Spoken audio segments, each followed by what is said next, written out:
Salut à toi. Alors, petit revirement de situation, j'ai décidé de me lancer sur YouTube. Donc cette semaine, je ne sors pas de podcast, je te sors par contre une super vidéo où je vais te parler de mes jouets préférés. Et alors ça se passera sur YouTube.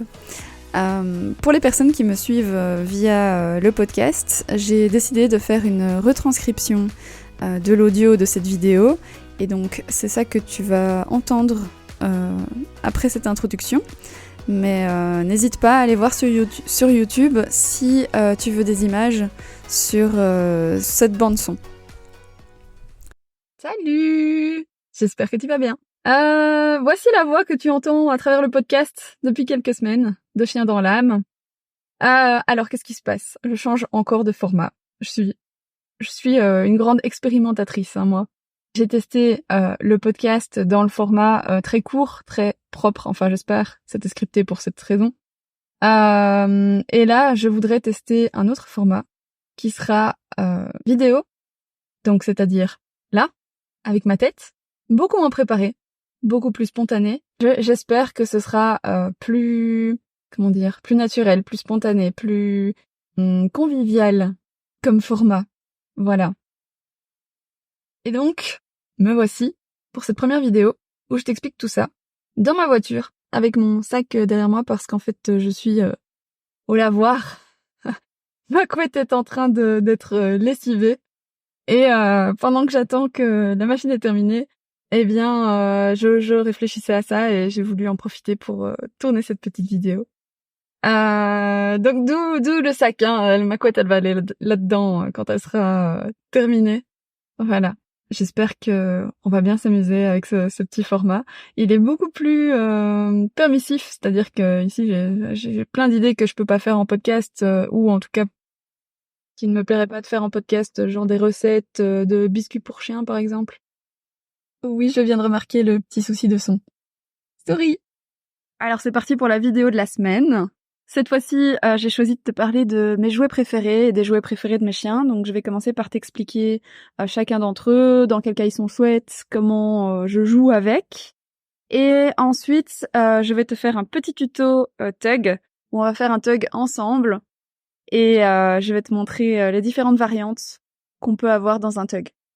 On va commencer avec le premier jeu qui est ceci. Donc c'est une variante du tug où on a donc la partie où le chien va mordre ici et on a une poignée là. La poignée va nous permettre d'avoir un petit peu de distance en fait avec la partie où le chien va mordre. Léa aime beaucoup celui-là. Et pour les chiens qui seraient encore à convaincre un petit peu, on a en plus un truc génial. C'est que ce truc-là, il s'ouvre et on peut y mettre de la nourriture.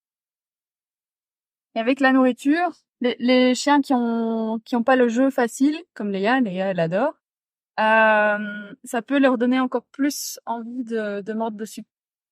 Alors, ce jouet-ci, c'est un jouet fait maison, parce que tu peux facilement en faire des jouets. Donc c'est une partie tug, simplement des plaids qui sont noués en Scooby-Doo. L'avantage du Scooby-Doo, c'est que c'est super élastique, comme tu vois.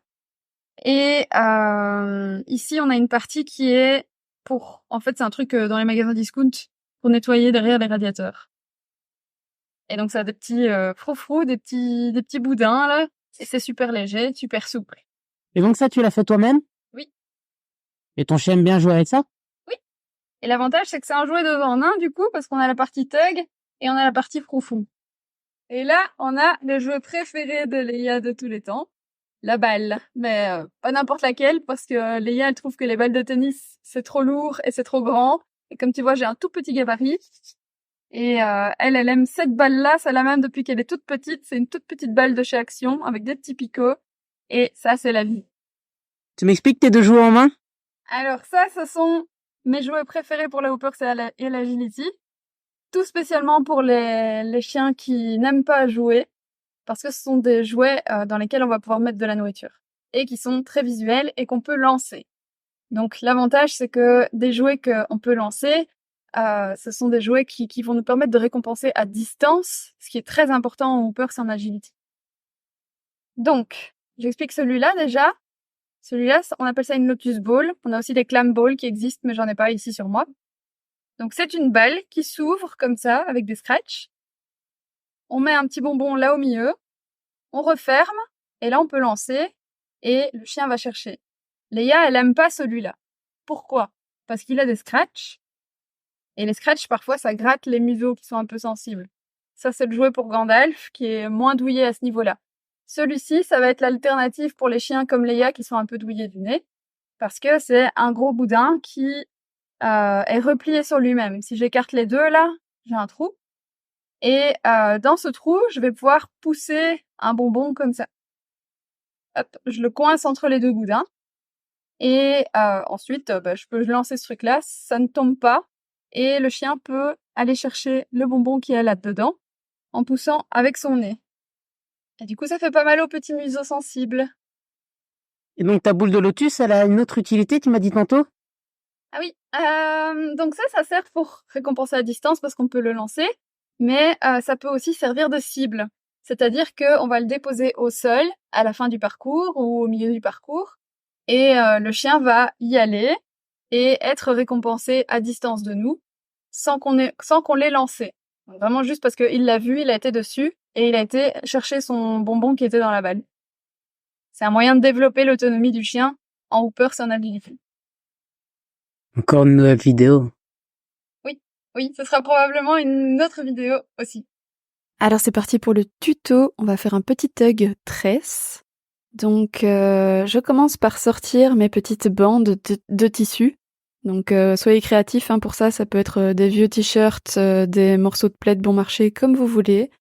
On découpe 3 bandes de même longueur et de même largeur. Donc la base c'est plus ou moins 5-6 cm. On les met côte à côte et on va les nouer entre elles pour marquer le début de notre tug et faire en sorte qu'ils tiennent bien, qu'ils ne se défassent pas. Ensuite, je vais écarter les 3 brins de ma future tresse et je vais commencer à faire ma tresse. Pour ceux qui ne savent pas comment on fait, c'est très simple, simplement on va prendre le brin de droite, on va le mettre au milieu des 2 autres, et puis on va prendre le brin de gauche et on va le mettre au milieu des 2 autres, et on répète jusqu'à ce que on arrive à une tresse à la longueur que l'on souhaite. Et vous voyez que je me sers de mon pouce pour bien tenir tout attaché et que ça ne se défasse pas pendant que je joue avec mes petits brins. Ensuite, une fois que j'ai terminé, je fais un petit nœud, et grâce à la magie du montage, voici le résultat final. Donc à la fin, vous voyez que j'ai fait un petit nœud pour que tout ne se défasse pas, et j'ai mon tug qui est terminé. Alors on peut faire plein de variantes avec cette technique. Ici vous voyez que on a créé une petite boucle, et ensuite le brin se dédouble en 2, et ici on a accroché une balle à l'extrémité. On a aussi des trucs encore plus farfelus, avec des tissus à froufrou, et on accroche une poignée et une petite pochette dans laquelle on peut mettre soit de la nourriture pour tugger, soit n'importe quoi qu'on voudrait ranger. Et à la fin, on a mis un petit mousqueton et on se retrouve avec une laisse tug. Ensuite, la deuxième technique que je voulais vous montrer, un peu plus difficile mais avec un résultat beaucoup plus élastique, c'est la technique du Scooby-Doo. Donc là, au lieu d'avoir 3 brins, on va en avoir 4.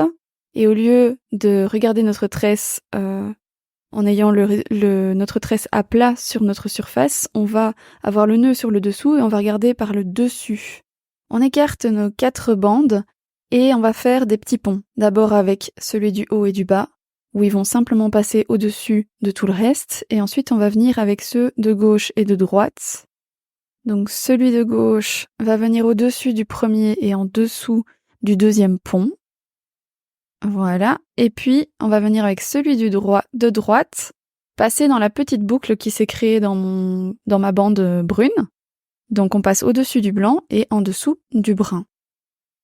Ensuite on écarte les 4 brins qui dépassent uniformément et on va recommencer une deuxième fois. Donc je fais mes petits ponts, le brin du bas va venir sur le dessus, le brin du haut va venir sur le dessous. Et puis je vais prendre mon brin de gauche, je passe au-dessus et puis en dessous de mes 2 premiers ponts. Et puis je prends le brin de droite, je passe au-dessus et en dessous de mes 2 premiers ponts. Je serre le tout et j'obtiens mon deuxième nœud Scooby-Doo. C'est tout pour aujourd'hui, j'espère que ce tuto t'aura plu. Et n'hésite pas à m'envoyer des photos des tugs que tu auras créés, parce que j'espère que tu en créeras. Et n'hésite pas, de manière générale, à me faire toujours un retour sur ce que je te propose. Voilà, ça m'a beaucoup amusé de faire cette vidéo. Je pense que je vais vraiment apprécier ça. Et on se revoit la semaine prochaine pour un nouveau moment de plaisir partagé ensemble, sûrement en vidéo. Ciao ciao!